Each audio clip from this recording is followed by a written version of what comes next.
Pak, boleh nanya kan? Oke. Pak PRT, tidak penting bagi kami itu laporan keuangannya bagus, hebat, bahkan dapat predikat WTP, wajar tanpa pengecualian. Yang penting bagi kami wakil rakyat adalah pembangunan dapat berjalan secara maksimal. Program-program eksekutif itu tepat sasaran dan menyentuh masyarakat secara langsung, baik dari segi infrastruktur pendidikan maupun peningkatan ekonomi masyarakat. Untuk apa laporan keuangan ratusan miliar itu bagus-bagus, tapi lembu mati kurus kering di kandang? Anak-anak di pedalaman harus jalan kaki berkilo-kilo untuk sekolah. Bahkan ada yang harus mengarungi sungai. Belum lagi dengan pelayanan kesehatan yang semakin hari semakin banyak yang positif.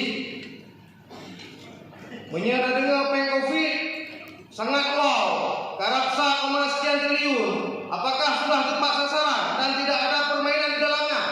Atau lomba-lomba merampok untuk rakyat? Gimana Pak PRT? Tidak berterang itu. Proses intinya kami wakil rakyat menekan pada prosesnya, karena proses tidak pernah mengkhianati hasil. Bila prosesnya baik dan benar, sudah barang tentu hasilnya bagus dan maksimal, serta laporan keuangannya juga akan pasti bagus. Tanya Pak PRT, BJ ke pemimpin yang zalim, karena urung yang paling front dan neraka adalah pemimpin yang zalim. Dan ayo BJ ke pengkhianat bangsa Aceh. Mungkinnya yang belum dapat sampaikan, yang salah dari lo, yang betul dari Allah SWT. Wabillahi taufiq wal hidayah. Salam.